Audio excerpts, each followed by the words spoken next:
Bonjour et merci de nous retrouver pour votre émission de formation chrétienne et de spiritualité. Heureuse Pâques. Pâques est la fête motrice du christianisme, la résurrection de Jésus. Nous parlons de Pâques, nous fêtons Pâques, nous disons que Jésus est ressuscité, partant même des évangiles ou des écrits des apôtres. Le catéchisme de l'Église catholique au numéro 638 enseigne: la résurrection de Jésus est la vérité culminante de notre foi dans le Christ, crue et vécue comme vérité centrale par les premières communautés chrétiennes. Transmise comme fondamentale par la tradition, établie par les documents du Nouveau Testament, prêchée comme partie essentielle du mystère pascal en même temps que la croix. Si la résurrection de Jésus est la vérité culminante de notre foi dans le Christ, que signifie la résurrection de Jésus? Voilà la question qui va conduire ces numéros. Nous accueillons l'abbé Thomas Bissambal. Bonjour, monsieur l'abbé. Bonjour, monsieur Hakim, journaliste. Ah oui, joyeuse Pâques. Merci, pareillement. Merci. Alors, au début de cette émission, la question qui se pose: comment s'annonce l'état pascal pour vous? L'état pascal se présente déjà comme un beau jour, à la fois spirituellement et, je dirais, géographiquement, socialement. Nous goûtons un peu d'accalmie, même si autour de nous, quand même, dans les régions qui nous avoisinent, il y a encore l'incertitude. Pâques est supposé être une fête de paix aussi, fête de retour, fête de renouvellement. Bon, nous prions pour la paix encore une fois. Merci. Alors, je le disais déjà que voilà, il y a les évangiles qui présentent la Pâque et qui nous poussent à dire oui, c'est vrai, le Christ est ressuscité. Alors, nous allons comprendre ensemble ce que dit la Bible de la résurrection de Jésus, surtout les évangiles. Que disent les évangiles sur la résurrection de Jésus? Merci. Les évangiles nous présentent Jésus comme un qui est mort et ressuscité. En tout cas, les 4 évangiles nous reportent 2 évidences de la résurrection, à savoir que après la mort de Jésus, les femmes et les disciples ont trouvé le tombeau vide. Et aussi, après la mort de Jésus, Jésus leur est apparu et il s'est révélé qu'il est ressuscité d'entre les morts. Voilà que nous avons 2 évidences de la résurrection de Christ, à savoir le tombeau vide et les apparitions. Alors, concernant les tombeaux vides, bon, il y a Marie dans l'évangile de ces gens qui arrivent, je ne sais pas si c'est aussi dans d'autres évangiles, qui arrivent au tombeau. Oh, voilà, il n'y a personne. Oui. Que représente aujourd'hui les tombeaux vides de Jésus? Bien, le catéchisme de l'Église catholique nous présente le tombeau vide comme une évidence secondaire de Jésus, parce que notre foi ne va pas vers le tombeau vide. Notre foi va vers le Christ ressuscité. Alors le tombeau vide vient comme une confirmation de ce que le Christ est ressuscité. Mais nous ne croyons pas au tombeau vide. Nous croyons que le Christ est ressuscité. Effectivement, le Christ ressuscité apparaît d'abord aux femmes, y compris Marie-Madeleine, qui est la première, et puis aux autres femmes, qui vont raconter aux disciples ce qu'elles ont vu, ce qu'elles ont eu comme expérience, et les disciples confirment par eux-mêmes, en recevant les apparitions de Jésus lui-même, que le Christ est ressuscité. Alors, ces apparitions qui sont des expériences personnelles, vraiment des gens qui ont eu une rencontre avec Jésus avant sa mort, et puis après sa mort, donc à sa résurrection, ces apparitions sont comme confirmées par le tombeau vide. Mais le tombeau vide n'est pas la première preuve de la résurrection du Christ. Elle n'en est qu'une preuve secondaire. Alors, quelle serait la preuve principale de la résurrection? Est-ce que si les femmes arrivaient au tombeau et rencontrent les tombeaux fermés, mais elles ne diraient pas que Jésus est ressuscité? Certes. Voyez, le fait que le Christ apparaît aux disciples et qu'il leur confirme sa vie, sa nouvelle vie, qui n'est plus sa vie antérieure, parce que dans sa vie antérieure, il était soumis au temps et à l'espace. Mais après sa résurrection, on voit bien qu'il n'est plus soumis au temps et à l'espace. Il apparaît, comme Saint Paul le dit, non pas seulement à une personne, mais il apparaît aux disciples, à Pierre, aux 12 et à 500 frères tous à la fois, dit Saint Paul dans à Corinthiens 15. Et Saint Paul dit qu'il lui apparaît même à lui-même. Ces apparitions sont une preuve forte de la résurrection.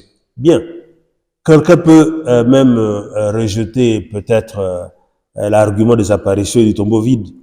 l'argument le plus fort de ce que le Seigneur est ressuscité, c'est que le phénomène du christianisme, c'est-à-dire cette foi qui s'est partagée, qui s'est répandue dans le monde entier, des milliers de personnes ont engagé leur vie pour le Christ ressuscité, y compris vous et moi, sont une preuve solide que le Christ est ressuscité.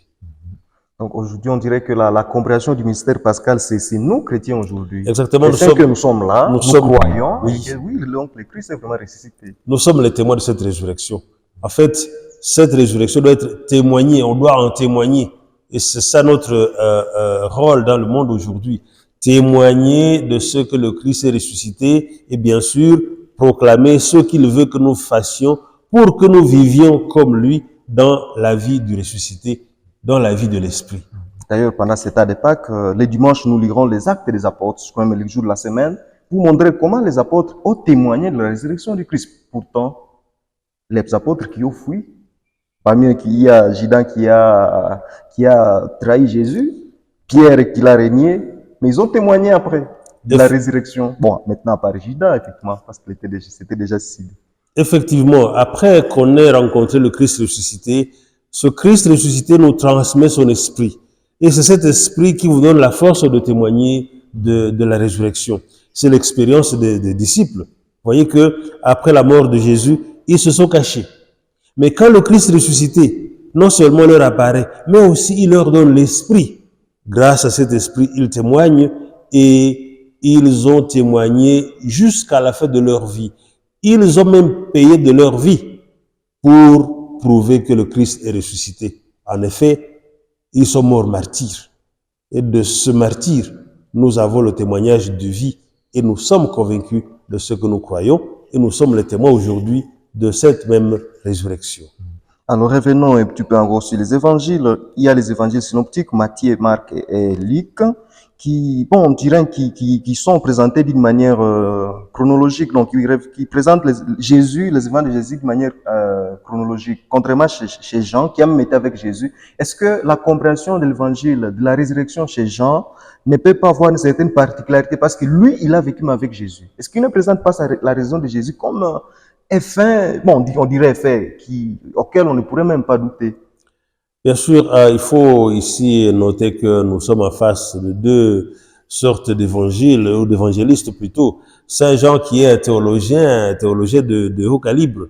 Les synoptiques qui ne sont pas moins théologiens non plus, mais qui sont plus enclins à reporter les événements, on dirait sur un plan historique, sans pour autant être historien.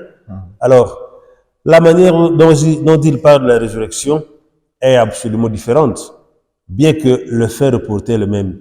Malgré les différences, parce qu'il y en a bien sûr les détails, si on ouvre les Écritures, on verra qu'il y a des détails que Jean a et que les synoptiques n'ont pas. Par synoptique, j'entends Matthieu, Marc et Luc. Alors, ces détails ne sont pas de nature à s'opposer, à opposer la réalité. Le fait le même. D'ailleurs, un même événement est toujours raconté différemment par différents témoins. Alors, ces différences sont dues. Elles sont, on peut s'y attendre. Voilà. Ça ne change pas grand-chose. L'événement est le même. Oui. Alors, allons-y dans l'Ancien Testament. Est-ce que l'Ancien Testament préfigurait déjà la résurrection de Jésus? Merci. Il y a beaucoup d'événements, beaucoup de passages dans l'Ancien Testament qui nous donnent l'idée de ce que la résurrection est une réalité envisageable. Si vous allez dans le livre du prophète Osée, vous y trouvez un passage au chapitre 6, verset 1 et à 2, qui dit « Venez, retournons vers le Seigneur, il a blessé, mais il nous guérira. Il a frappé, mais il nous soignera. Après 2 jours, il nous rendra la vie. Il nous relèvera au 3e jour.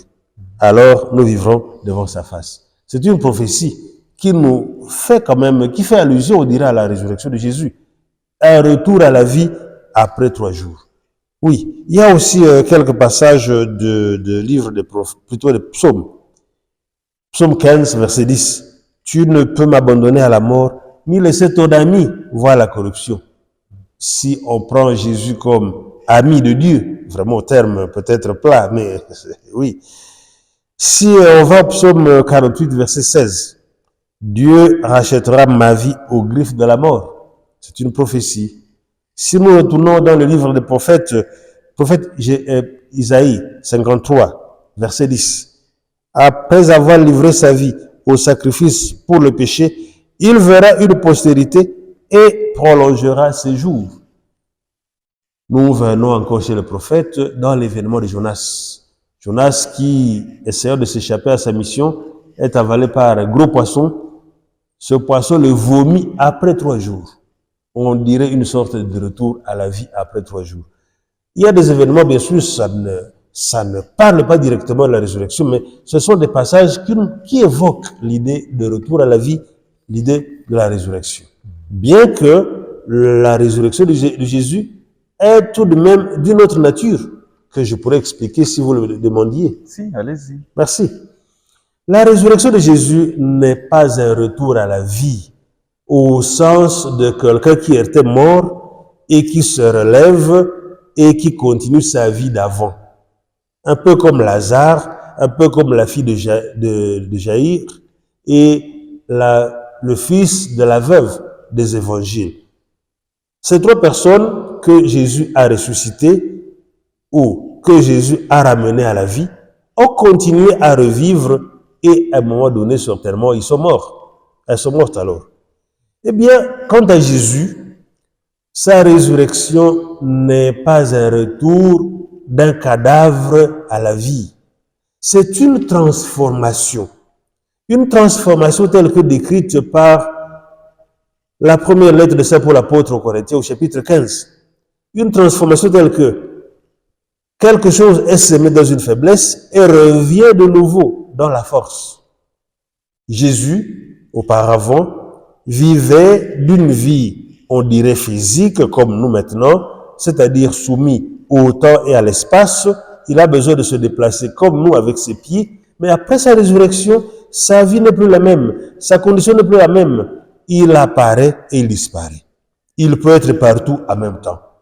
Il n'a plus besoin de se déplacer comme nous on le fait.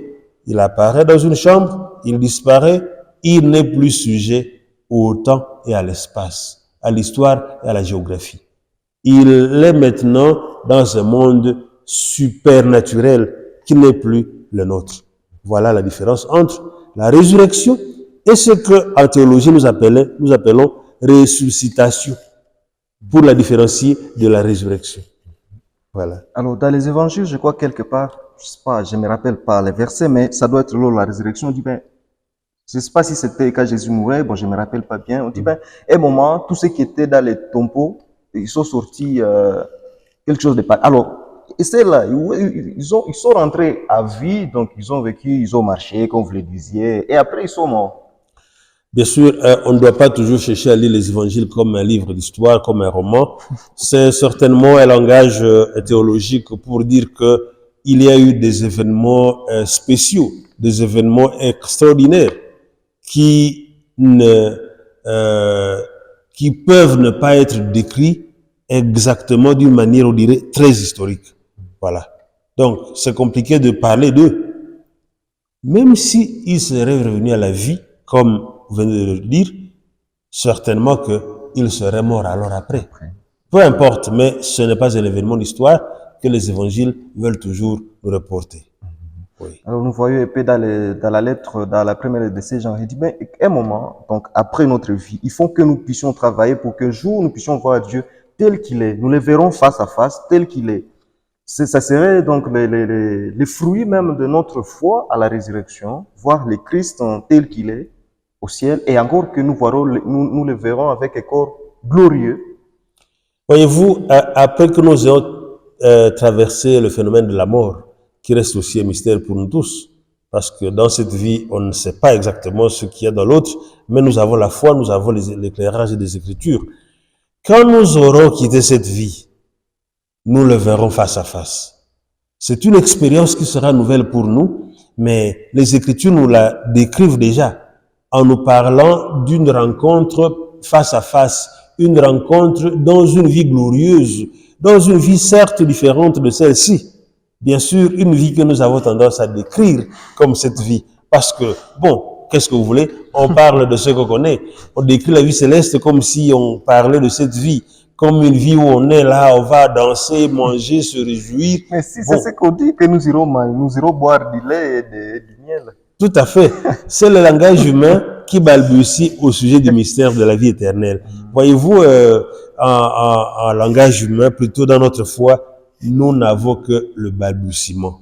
Et comme saint Paul le dit, quand nous le verrons face à face, alors tout sera clair. Alors notre foi disparaîtra. Parce que nous croyons, la foi est temporaire. La foi nous accompagne jusqu'au jour où nous rencontrerons cette réalité. Quand nous l'aurons rencontrée, la foi va disparaître parce qu'alors nous connaîtrons ce que nous ne connaissions pas. Et même si notre foi était défaillante, même si dans notre foi il y a des choses que nous ne comprenions pas clairement, ce jour-là, elles seront claires et peut-être nous nous moquerons de notre foi. Dans tous les cas, elle nous aura accompagnés jusqu'à cette réalité. Merci.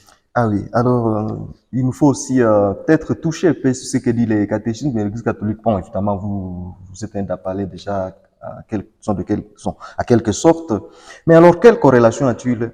Bon, certes, vous l'avez déjà évoqué, entre ce que dit la Bible et les catéchismes sur la résurrection. Mais peut-être que dans le catéchisme, il y a encore plus, parce que c'est pour nous faire comprendre les mystères même, Pascal. Bien. Le catéchisme ne fait que relayer ce qu'il y a dans la Bible, dans les Écritures. Entre autres que la résurrection de Jésus, c'est le centre de notre foi. Effectivement, comme saint Paul le dit, il faut que je trouve le passage peut-être plus tard. C'est dans 1 Corinthiens, je crois, 1 Corinthiens quelque part. Si le Christ n'était pas ressuscité d'entre les morts, vaine serait notre foi. Si le Christ n'était pas ressuscité, même notre présence ici n'aurait pas eu lieu. Tout ce que nous dirions n'aurait aucun sens. Donc, vraiment, la résurrection, c'est le centre, c'est le nerf principal de toute notre vie chrétienne. Et je dirais même de toute notre vie. Parce que c'est la résurrection qui donne un sens à tout ce que nous faisons, à tout ce que nous croyons. C'est le point de départ de tout. Donc, sans elle, il n'y a rien. Le christianisme n'existerait pas. Alors, le catéchisme présente aussi la résurrection comme un événement bien sûr historique. Historique au sens où elle a eu lieu vraiment dans l'histoire.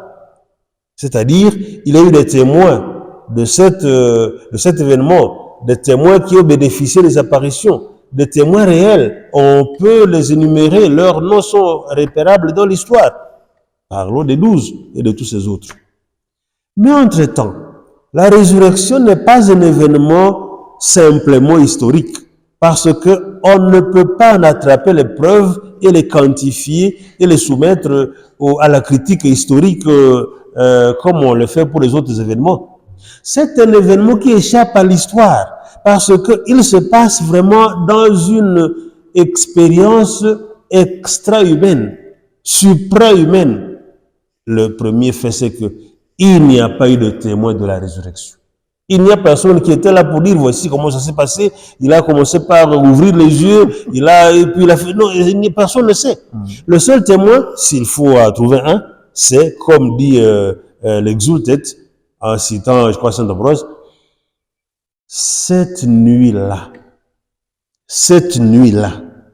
qui a eu le privilège de connaître l'heure à laquelle le Fils de Dieu est ressuscité d'entre les morts.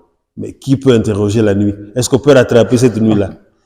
Donc, le fait qu'il n'y ait pas eu de témoin humain,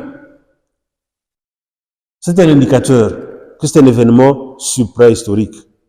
Et effectivement, après sa résurrection, le Christ vit d'une expérience qui n'est pas l'expérience humaine ordinaire. Comme je l'ai dit, il ne se déplace plus comme avant. Il n'est plus dépendant de circonstances historiques et géographiques. Et donc, vraiment, la résurrection, c'est un événement transcendant, dans la mesure où elle entre dans l'expérience de la vie divine, de la vie céleste, une vie dont nous ne connaissons pas les détails, comme on vient de le dire, une vie que nous connaîtrons quand nous l'embrasserons aussi. Parce que nous espérons que nous ressusciterons comme lui et nous serons comme lui. Alors, M. l'abbé, pendant le temps de Pâques, on a il me semble qu'on oublie, on ne parle plus de la Vierge Marie. Où était Marie dans tout ça? Où est-ce qu'elle est dans toute cette réalité même de la résurrection du Christ? Marie était là. On parle d'elle. Voyez-vous que déjà, le premier jour de Pâques, la première parole, après les prières au moins, on salue Marie, on lui dit « Réjouis-toi » parce que celui que tu as mérité de porter est ressuscité d'entre les morts. Marie a été une des bénéficiaires de ce premier temps de joie après la résurrection. Oui, on l'a décrit parmi les personnes qui ont eu cette expérience heureuse. C'est pour cela qu'on lui dit « Réjouis-toi ». Oui. Est-ce qu'elle s'en serait-elle au Cénacle de dire alors laquelle les disciples s'est caché? Ah, n'aie pas peur, il va ressusciter. Est-ce que Marie n'était pas celle-là qui croyait même à la résurrection du Christ? Bien. Marie, c'est la femme de la foi. Si déjà à l'Annonciation, elle a cru qu'elle pourrait enfanter un fils sans l'intervention humaine, je ne doute pas qu'elle ait cru déjà que le Christ ressusciterait, même si les Écritures ne nous en donnent pas les détails. Mais je n'ai pas de doute là-dessus. Allons-y chez les disciples. Jean. Oui. Ces disciples qui a même accompagné Jésus jusqu'au pied de la croix. Mais est-ce que lui aussi, bon, c'est vrai, on n'était pas là tous demain, est-ce que lui aussi aurait peur de dire, est-ce que Jésus va vraiment, il va ressusciter alors qu'il l'a accompagné jusqu'au pied de la croix? Bien, voyez-vous, l'expérience de la résurrection est tellement difficile à évaluer avant que la résurrection elle-même n'ait eu lieu. Parce que les reportages que nous avons dans les évangiles sont des expressions de la foi déjà dans la résurrection. Tout ce qui a été écrit dans la foi à la résurrection, dans l'expérience de la résurrection. Alors, c'est compliqué de savoir quelle était son attitude psychologique à la croix. Est-ce qu'ils avaient une claire vision de ce que le Seigneur ressusciterait? S'ils en avaient, pourquoi se seraient-ils cachés? Dans tous les cas, au sujet de Jean, et comme d'ailleurs au sujet de tous les disciples, on peut dire qu'ils avaient une expérience mélangée d'incertitude et de beaucoup d'autres sentiments. Mais alors, à la résurrection, tout est confirmé, parce qu'il s'est caché dans la maison, tout est confirmé, ils sortent, la joie, plutôt la peur a disparu, et ils sortent sans plus peur. Oui. Alors, si nous parlons de la résurrection du Christ, il faut peut-être aussi parler de la résurrection. Bon, quand on dit nous ressusciterons les trois, bon, après, n'est-ce pas, nous allons ressusciter tous, le Christ viendra, donc la seconde venue de Jésus, nous ressusciterons et maintenant c'est là que nous le verrons tel qu'il est. Bon, ok, maintenant, nous avons entre-temps aussi peur de la mort, c'est dire, ouais, à mourir en tout cas, ça effraie. Mais on ne peut pas parler de la résurrection, on parle de la mort. Bien sûr. Alors, comment comprendre ou comment nous préparer à une bonne mort, notre vie, bon, pourvu que nous puissions rester avec le Christ, effectivement, quand il reviendra pour la deuxième fois, et le voir tel qu'il est. Bien sûr. Voyez-vous, l'expérience de la mort effraie tout homme. Même Jésus, à la veille de sa mort, disent les évangiles, quand il est monté sur le mont des Oliviers avec ses disciples, il a prié et il a eu peur.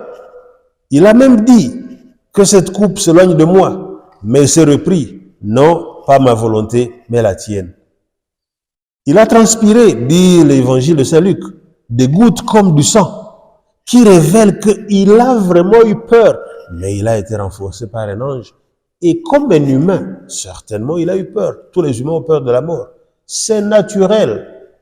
Parce que c'est une expérience unique. On ne sait pas à quoi ça va ressembler.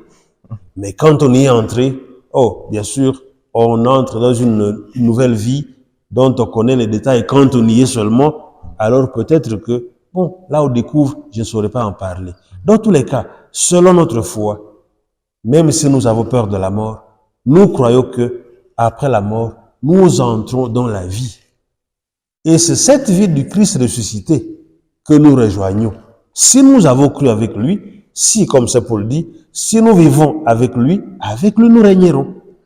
Si nous souffrons avec lui nous ressusciterons. Ou je paraphrase, je ne sais pas si c'était correct. Oui, un peu cela. Donc, notre foi nous permet alors d'espérer d'entrer dans la vie après la mort, même si nous sommes effrayés en quelque sorte de la mort d'une manière naturelle.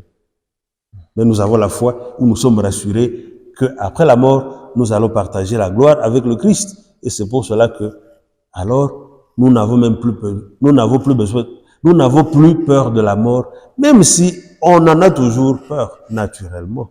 Mais la foi nous réconforte. Oui. Alors, ces jours-là, on ne sait pas à quoi ça va ressembler, mais si c'est le corps qui ressuscitera, et que ça signifie aussi qu'ils font, donc, c'est-à-dire protéger les cimetières et autre chose. Hein.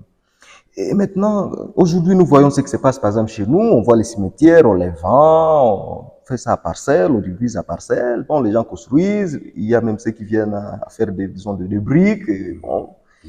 Mais finalement, le corps restera comment? Alors que le corps a déjà été transformé, peut-être en briques, ou les corps ils sont déjà déversés dans l'eau, dans les, disons, dans les rivières. Oui. Comment ça se passera? Très bien.